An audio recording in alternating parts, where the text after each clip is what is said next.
కవిత కొత్త పార్టీ తెలంగాణ రాష్ట్ర సేనపై వివాదం నడుస్తోంది సార్. టిఆర్ఎస్ ఎలా పెడతారు? టిఆర్ఎస్ ఆల్రెడీ బీఆర్ఎస్ గా అయిపోయింది. గతంలో ఉన్న పార్టీ పేరు ఇప్పుడు పెట్టడం టెక్నికల్ గా కుదరకపోవచ్చు అనేది కూడా పెద్ద ఎత్తున నడుస్తోంది. కానీ ఇక్కడ టిఆర్ఎస్ఏ తెలంగాణ రాష్ట్ర సేన అసోసియేషన్ గా పెట్టారు సార్. బట్ ప్రకటించింది మాత్రం టిఆర్ఎస్ అని చెప్పేసి. ఏంటి సార్ ఈ వివాదం మీద మీకు? కుంజరహ అంత గట్టిగా అనొద్దు మళ్ళీ అశ్వత్థామాత ఇలా అనాలి. సో ఇది మహాభారతంలో మనకు తెలుసు కదా ఇదంతా స్టోరీ. ద్రోణాచార్యుని చేతిలో ఉన్న బాణం విల్లు ధనస్సు కింద పడేయాలి అంటే తన కొడుకు చనిపోయింది అన్న దుర్వార్త వింటే తప్ప ద్రోణాచార్యుడు బాగా సన్ స్ట్రోక్ ఉన్నవాడు. ఆ రోజుల్లో కూడా సన్ స్ట్రోక్ ఎక్కువే. ధృతరాష్ట్రుడికి సన్ స్ట్రోకే, ద్రోణాచార్యునికి సన్ స్ట్రోకే, ఎస్ఓఎన్ సన్. సో మన దగ్గర రాజకీయ నాయకులు కూడా సన్ స్ట్రోక్లే కదా. సో అట్లా సన్ స్ట్రోక్ వల్ల పడిపోతాడు. సో అందువల్ల అలా అలా అంటే అబద్ధము కాని అబద్ధాన్ని చెప్పించాలి అనేది ధర్మరాజుతో చెప్పిస్తారు. సో అందువల్ల మీకు అలా అన్నట్లుంది. అసోసియేషన్ అనేది చాలా స్మాల్ లెటర్స్లో రాశారు, చాలా చిన్న లెటర్, యూట్యూబ్ థంబ్నెయిల్స్ లాగా.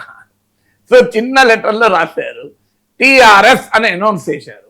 మరి టిఆర్ఎస్ అని అనౌన్స్ చేయడం ఏంటి అంటే కవిత రాజకీయంగా అర్థం చేసుకోవాల్సింది అంటే పేరుతోనే స్టార్ట్ అయితే ఎట్లా తప్పడడు నువ్వు.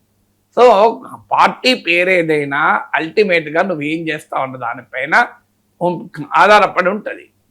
పార్టీ ఇప్పుడు మీకు విద్యానగర్లో విద్యానగర్ శంకర్ మఠ్ నల్లకుంట ఏరియాలో ఒకే పేరుతో రెండు ఉన్నాయి. ఒకటి రామయ్య మెస్, రెండవది రామయ్య ఐఐటి. రామయ్య మెస్ ఉంది, రామయ్య ఐఐటి ఉంది, పోలిక ఉందా? రామయ్య ఐఐటి అదేమన్నా అద్భుతమైన పేరు చెప్పండి. రామయ్య గారే అద్భుతం కనుక ఆయన పేరుతో ఏదన్నా అద్భుతమే. మీకు పేరు పాష్ నేమ్ కాదు కదా. మీకు రామయ్య అయ్యా అనే పేరు పాష్ ఏం కాదు కదా. ఇప్పుడు ఎవరైనా పిల్లలు అయ్యా అని పెట్టుకుంటున్నారా? ఇప్పుడు పేరేంటి? రామయ్య కాదు, రామ్ అయిపోతుంది ఇప్పుడు. సో అందువల్ల నాగయ్య అని ఎవరు పెట్టుకుంటారు ఇప్పుడు.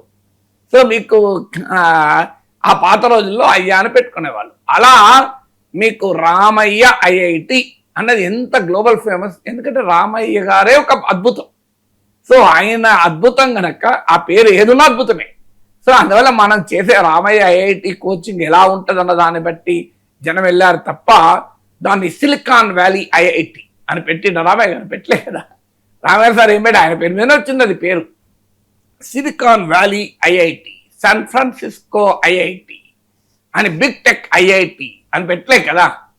నీకు దాని పేరు సింపుల్గా పెట్టారు ఉన్నదే కదా.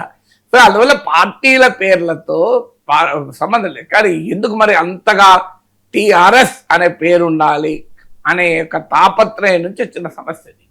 సో ఆ సమస్య మరి పోనీ ఆ పేరు ఉంటుందా అంటే మన ఎలక్షన్ కమిషన్ రూల్స్ అంగీకరించకపోవచ్చు. ఎందుకంటే ప్రస్తుతం ఉన్న రాజకీయ పార్టీలు కానీ లెగసీ పొలిటికల్ పార్టీస్, గతంలో ఉన్న పొలిటికల్ పార్టీస్కు సిమిలర్గా ఉండేటువంటి పేర్లను అంగీకరించారు. ఇప్పుడు ఈనాడు పత్రిక ఉంది, ఆ మధ్య ఒకడు ఈనాడు దర్బార్ అగరబత్తి స్టార్ట్ చేశాడు. సేమ్ ఈనాడు మాస్టర్డ్ అక్షరాలు ఎలా ఉంటాయో అలాంటి అక్షరాలతో పెట్టాడు. ఒప్పుకోలే కదా.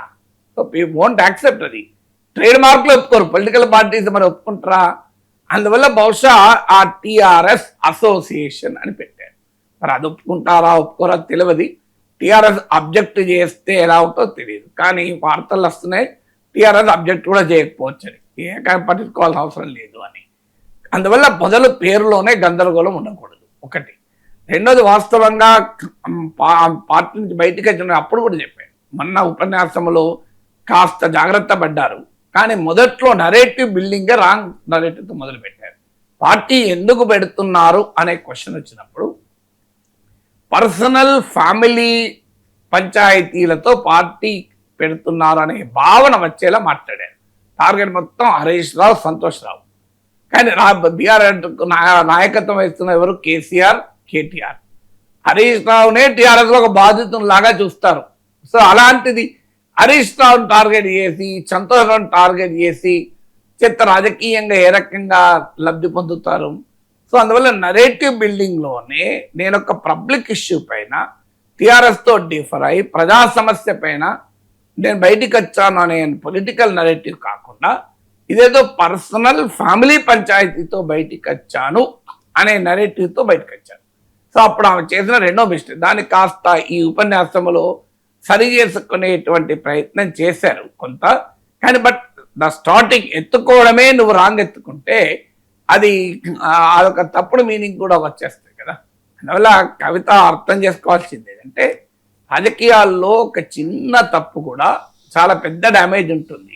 సో కరెక్ట్ ఆ స్ట్రాటజీస్, ఆ మూవ్స్, ఆ పావులు కలపడం అంటారు మన తెలుగు జనరంలో. సో పావులు కలపడంలో కరెక్ట్గా పావు కలపాలి. ఆ పావు వద్దాం ఇంకో పావు కలిపినాం అనుకోండి, సో మొత్తం మనం పావు షేర్ అయిపోతుంది, మొత్తం మన పనంతా దెబ్బతింటుంది. పూర్తి షేర్ ఫలితం రాదు, పావు షేర్ ఫలితమే వస్తుంది, అది కూడా రాకపోవచ్చు కూడా. అందువల్ల మనకు ఎప్పుడు కూడా so what is the context, narrative ఏంటి, సింబాలిజం ఏంటి, మీకు ఏ సమయంలో ఏ రకమైన నరేటివ్ ఎత్తుకుంటే పార్టీ నిలబడతా అనేది తేలాలి కదా.